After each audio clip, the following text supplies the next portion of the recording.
dan Kapolres mendapatkan arahan dan direktif langsung dari Bapak Presiden Republik Indonesia. Ada beberapa poin yang tentunya menjadi catatan kami untuk kita tindak lanjuti. Yang pertama, ada peristiwa beberapa kasus yang kemudian berdampak kepada persepsi negatif, maka saat ini tingkat kepercayaan publik terhadap Polri menjadi rendah. Arahan dari beliau jelas dan tegas bahwa kami semua harus untuk bersama-sama berjuang melakukan apa yang menjadi tugas pokok fungsi kami. Hal-hal yang sifatnya bisa menurunkan tingkat kepercayaan publik terkait dengan gaya hidup, hal-hal yang bersifat pelanggaran, tentunya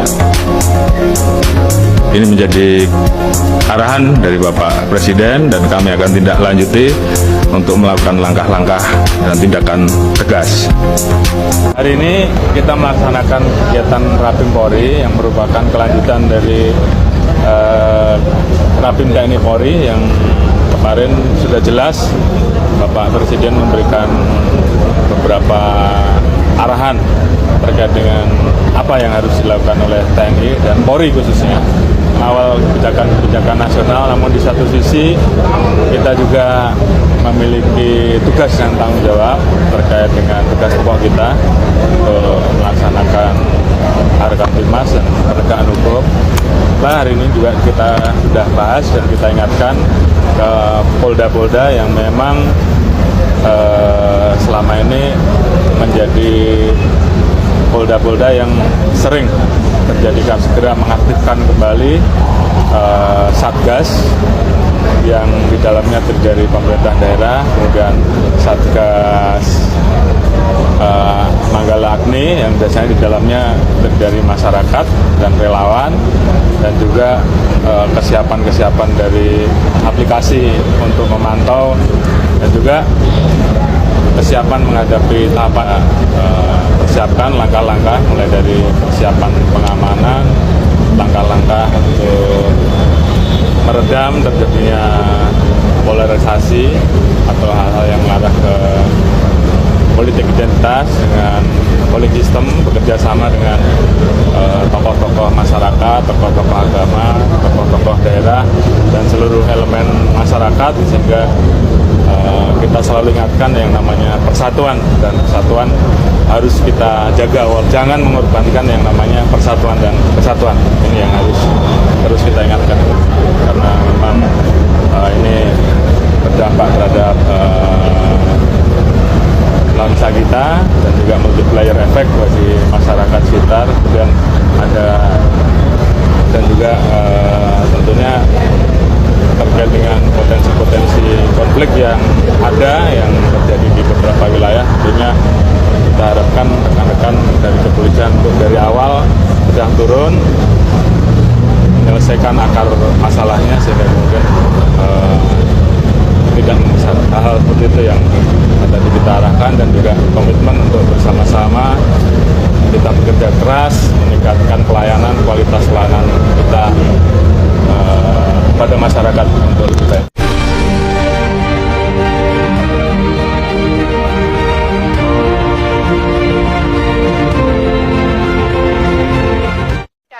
Pak Susno, setelah 8 tahun, baru kemudian pihak kepolisian bisa menangkap DPO. Itu pun pemicunya ada sebuah gerakan dari masyarakat, artinya harus di blow up terlebih dahulu, baru bergerak. Apa yang salah ini? Manajemen penyidikan yang lambat, tidak fokus, tidak konsul menyelesaikan ini? Ini kasus yang sangat menarik sekali ya.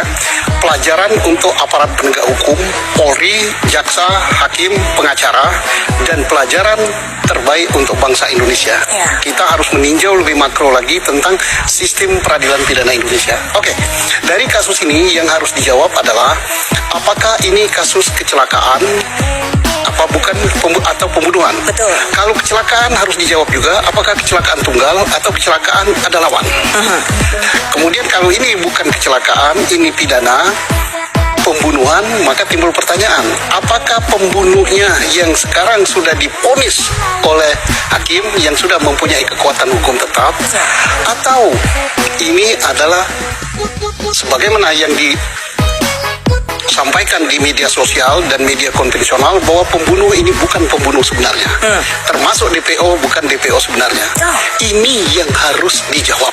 Baik. Nah, timbul pertanyaan, mengapa sampai terjadi demikian? Ini untuk koreksi kita, memperbaiki, karena penyidikan awal tidak benar. Awal dikatakan ini adalah kecelakaan tunggal, kan ada itu kan, di TKP. Ya. Kemudian setelah itu berubah menjadi pembunuhan dan perkosaan. Nah, saat perkosaan, disinilah tidak berfungsi crime,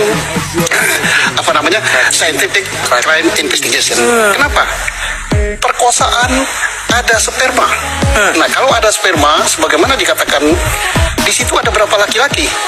Kan ada yang sudah tertangkap 8 ya. Betul. Ditambah yang tidak tertangkap 3 katanya.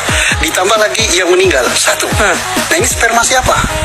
Kalau seandainya waktu itu diadakan tes DNA atau diuji di laboratorium, sperma ini milik A, B, C, D dan seterusnya, dan A, B, C, D inilah yang sudah divonis, maka tidak bisa mengelak.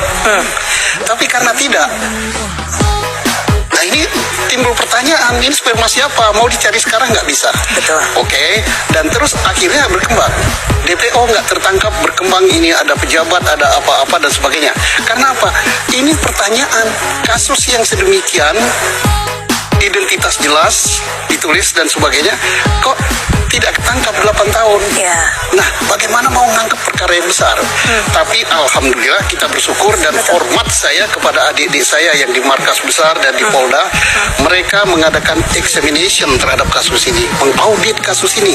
Telah turun dari Mabes untuk ngecek apakah penyidikan dilakukan secara benar, sesuai prosedur, sesuai hukum, dan sudah bekerja dan sudah menangkap 1 DPO. Baik. Dan mudah-mudahan Ya. 1 DPO ini tidak salah. Betul. Ada kemungkinan salah, Pak? Bisa jadi. Kan kita tanya aja nanti sama pengacara. Sebelum Pak Jogi cerita, karena ada salah satu hal yang mungkin jadi pertanyaan masyarakat juga. Ketika pihak kepolisian mengumumkan tertangkap di Bandung, tapi tidak memberikan lokasi detailnya, ditangkap di mana, itu jadi pertanyaan, kenapa Jadi tidak dibuka? Kenapa Ya. nggak dibuka? Nah, saya berharap betul-betul inilah orangnya, sehingga semua misteri akan terungkap. Apakah betul dia pelaku atau pelaku fiktif atau apa? Karena apa? Timbul pertanyaan bahwa DPO itu warga daripada suatu kampung atau suatu desa, RT, dan ketua RT dan kepala desa mengatakan tidak ada warga kami nama itu. Baik, Pak Susno. Nah, maka timbul pertanyaan, saya yakin ini Mabes Polri telah menyelidiki siapa yang membuat DPO ini. Apa dasarnya menyebut dia DPO? Ya. Apakah DPO ini fiktif atau tidak? Mudah-mudahan DPO itu benar, dan mudah-mudahan tersangka yang ditangkap itu benar. Dan kita berharap dari kasus ini pelajaran besar untuk aparat penegak hukum. Baik, baik. Penyidikan seandainya, ya ini tanda petik ya, saya tidak katakan penyidikan salah. Seandainya penyidikan salah, rekayasa dan sebagainya, mestinya ditolak oleh jaksa penuntut. Seandainya masih lolos juga, ini pasti divonis bebas oleh hakim pada tingkat pertama. Seandainya hakim tingkat pertama pun lalai, ini pasti divonis bebas oleh banding. Seandainya banding pun masih lalai juga, pasti ditolak oleh kasasi. Tapi kenapa ini dari sini sampai sini lolos semua? Baik. Ini harus kita perbaiki. Kalau seandainya, ya saya tidak mengatakan seandainya salah pada